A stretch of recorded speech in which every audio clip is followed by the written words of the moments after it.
Can you live on Social Security in the Philippines? The short answer is yes, but it will depend on a variety of factors. In today's video, I will share more on the topic of Social Security, including how much you need each month in the Philippines and 4 key things to remember before retiring abroad. So I want to share with you now a little more about Social Security. Did you know that over 500,000 people living outside the USA receive some Social Security payment? You can still receive payments while living in the Philippines too. You can also view all the countries with international direct deposit by visiting ssa.gov. I will make sure to leave a link for you in the description. Now, if you didn't know already, Social Security checks are calculated by the SSA from these 4 categories. These are work history, earnings history, full retirement age, and claiming age. Generally speaking, to be eligible for the retirement Social Security benefit, you must be 62 years or older, and you've worked and paid Social Security taxes for 10 years or more. Here's something important to know about credits from the SSA website. Essentially, 1 credit is worth $1,730 of wages or self-employment income. Once you've earned $6,920, you've then earned 4 credits for the year. Then they go on to say that most people need 40 credits over their working lifetime to be eligible. In addition to the retirement Social Security benefit, there are also other types of Social Security benefits for disability, survivor, and supplemental security income or SSI. But I will not dive into those for this video. You can check out more again at ssa.gov. Also, something very cool is that on this website you can check eligibility for yourself. Upon completing the survey, it will tell you that you may or may not be eligible. You'll then be shown a link on how to apply, and there's some good contact numbers for any other inquiries that you may have. As for my results, it shows that I may not be eligible at this time.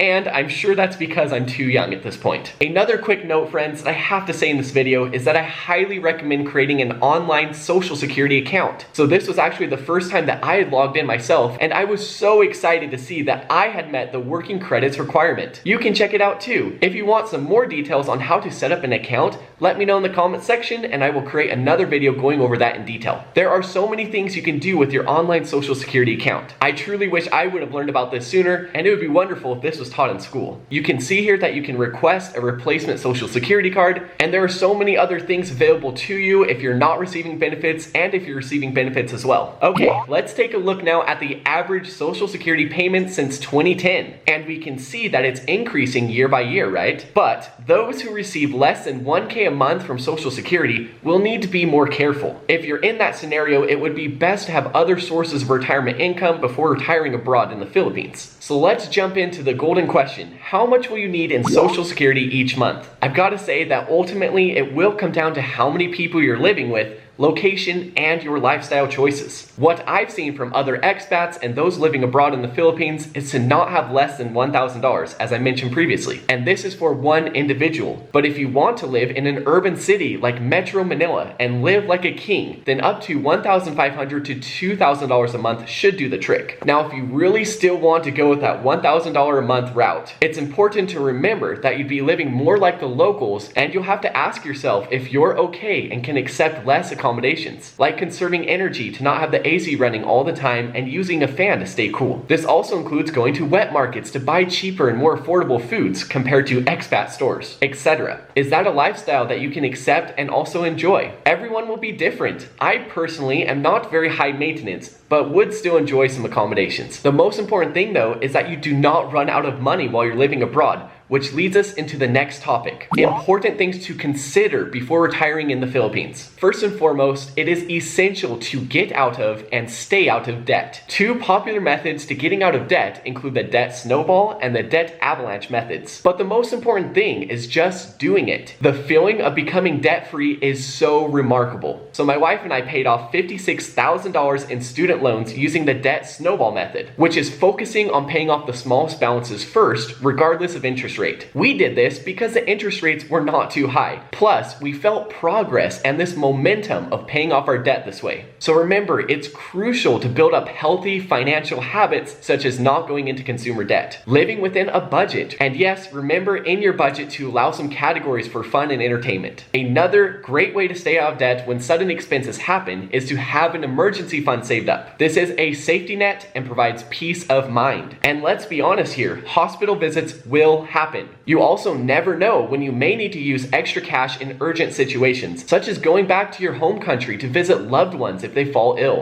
A common rule of thumb is to have at least 2 years of expenses saved up in an emergency fund. Another important reason is, let's say that you're taking withdrawals out in retirement from a 401k. There may very likely be years of economic downturn. So my wife and I currently have $20,000 saved up in our emergency fund and keep it out of the stock market. Instead, we have put it into a high yield savings account that is FDIC insured. On to number 3, be careful when starting a business. Now, you may have this desire to run and start a business, but remember that it will possess some risk, and it can oftentimes become a big mental burden too. If you don't have a product or service that not only satisfies needs, but also has a competitive advantage, then it will be difficult to find success. But I'm not saying 100% don't do this, just be careful here. Especially if you're living off of Social Security payments alone. It's important to have extra resources or expendable income when starting a business, especially at retirement age. But a nice side note here is that there are some businesses that have lower setup costs. One example is just starting a YouTube channel where you can record with your phone and use free video editing software. And number 4, friends, is to start investing now. Really, I cannot say it enough times, the sooner the better. Even if you just contribute a little bit each month. I've learned that the habit of paying yourself and future self through saving and investing is so very important. I personally prefer investing in the S&P 500 and total stock market through mutual funds, ETFs, and index funds. The average rate of return for the S&P 500 is around 10% and 8.5% adjusted for inflation since 1957. Of course, though, here, it will not be the same return rate each year. That's why it's so important to have an emergency fund to rely on. My wife and I also love real estate investing. In college, we worked super hard to purchase an old yet cozy townhome. Although it was a very old property, it was in a fabulous location next to 2 big universities in Utah. We lived there for a while, then rented it out and moved into a condo. Later, we sold the first property, rented out the condo, and moved into a single family home. So you can see that we slowly worked our way up. Our first townhome was not big and not super nice. So we currently have the single family home rented out and the condo as well, which provides us with some nice passive income each month. Just know if there's a will, there's a way to start investing. Starting small and having a plan in place are key. So friends, instead of just relying solely on Social Security payments, I would say a good formula to go off of is having some income from investments, such as your retirement accounts, 401ks, IRAs,